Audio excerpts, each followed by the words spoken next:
Mr. Figgy lives way up there, and he's gonna come all the way down to here. I gotta dig a hole. Normal people would use a shovel. It's like I'm trying to escape from prison or something. I kept taking cuttings from Mr. Figgy and nothing was happening. I checked it out online, and all I had to do was cut off the top here, and then the energy is focused on supplying roots. I did that, and we got roots. It's gonna go in there. But I'm gonna let the roots get a little bit longer first. So that's my first, hopefully successful cutting. There's Mr. Figs, and I want to put him downstairs. It's gonna be a tough journey for me anyway. I don't know about for Mr. Figs. I was thinking about tying a rope around him and going right out the 4th floor window here. So those bars do open. Don't tell the thieves. But I think that'll just be too dangerous. I'm gonna have to go down 4 flights of steps. So I'm gonna put the root bundle in a bag and just carry him down. Okay, here we go.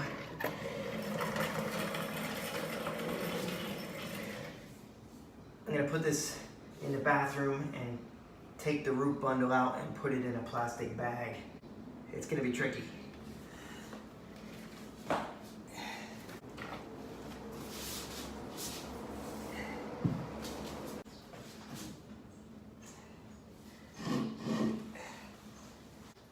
What a mess.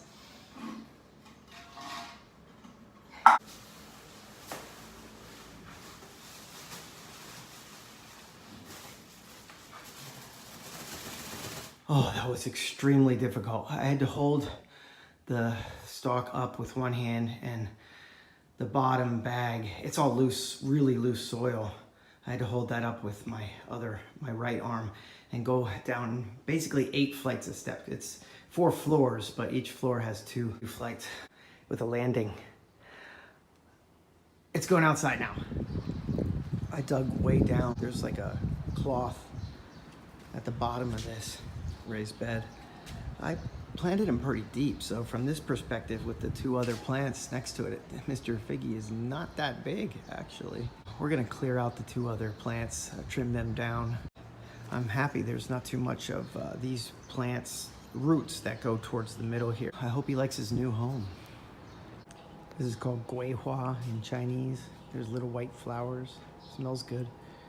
But I cut it down because it has a kind of a fungus on it. I don't want that to transfer over to Mr. Figgy here. This is an interesting plant. The way you keep these low is you look for a middle stem and pull them out.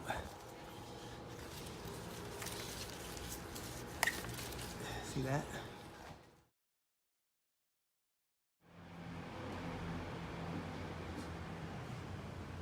I can't believe how quickly we got leaves back on this tree. Let me just give you a quick peek of the rest of the garden here.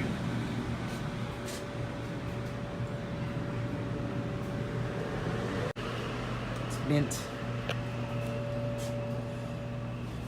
celery. These are my cucumbers, radishes. I have about 50 radishes in another location, as well as arugula, lettuce, and spinach.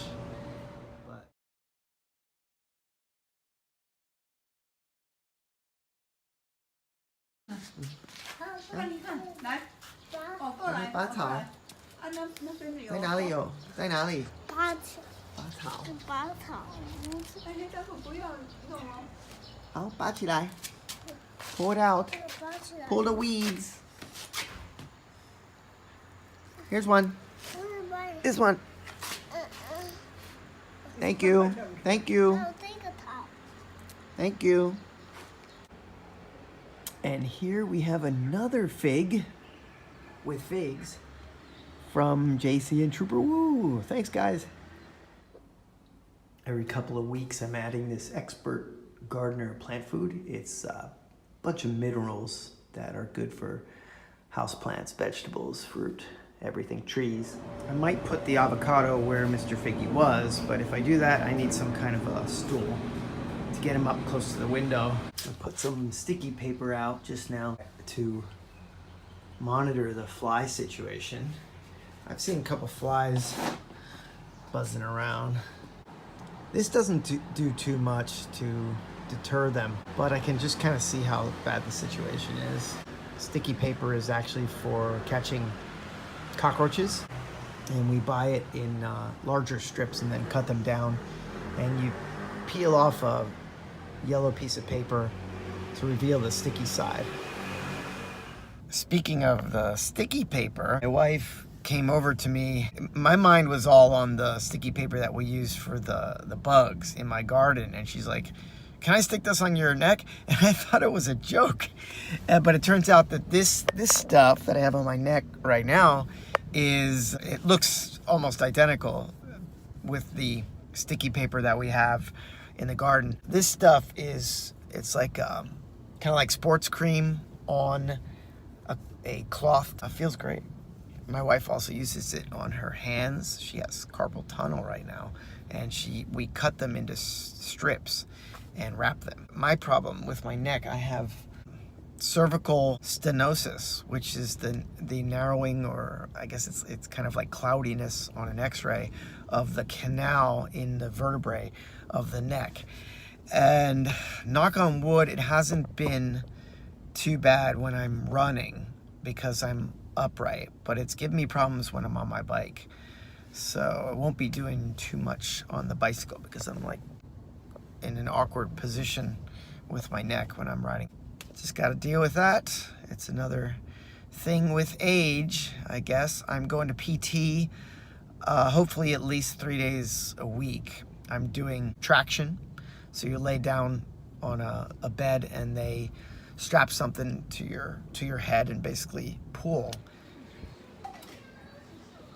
Last week I went from 8 kilograms of tension to 9 kilograms. So the goal is to get up to 15 kilograms of pull on the neck. I don't fully understand what it does, but I think it's to allow the nutrients and everything to get where it needs to go to repair the problem. So we'll do that, and I have blue band exercises. I have a stretchy band that I pull across my chest. From above down towards my forehead, like sword pulls, where you pull the band this way across your body, both sides. It is possible to reverse the condition, according to my doctor. I'm also trying to change my lifestyle a little bit. My wife and I, when we view our devices like iPads, to raise them head level. If I sit on the sofa or just use pillows, and I have an iPad holder which puts the iPad vertical and almost at neck level. So I'm not going like this. You see so many kids these days at our cram schools, or before and after class, they're just bowed position, and I just think in later life they're gonna have this problem probably earlier than I had it. If you are experiencing this same kind of issue, it is a pain in the neck, quite literally. So you got to change your lifestyle and just attack the problem. I am doing P90X again. I think I started my first round way back in 2009. It's what initially allowed me to lose a bunch of weight. I think eventually I lost 20 pounds. Then I really got hooked on the Beachbody products. So I bought a whole bunch of DVDs. P90X2, I have the Insanity program, kind of bodybuilding. I'm just going to go through every single disc of every program that I have in order. And that's my plan to get me back into running season through the summer. I'm wearing my Sunday Sandals, split toe socks. I bought the sandals because I saw so many people at the marathons running in those things. I tried them out, and I think I will use them for short distance. There's no way I'm going to run a whole marathon. Between the toes, it gets uncomfortable after a while. But I can definitely do like a 5K. I really like to do minimal footwear running at least once a week. So I have the Merles, which are 0 drop, and I have, in fact, my Ultras are also 0 drop. I just think it's better for my feet. The barefoot running has really taken off here in Taiwan. There's a lot of people who do that, and every race that I attend, there's lots of barefoot runners. And then the next step from that would be people who wear these type of sandals. They're extremely light and they're cushioned, quite comfortable. It's my Sunday sandals. Did 9 miles on the bike today. So I went to JC's place and we rode up to Tiger Hill in Jianghua. And then I locked up my bike at the temple there. And I ran up the mountain and back. So that was a total of 4.3 miles.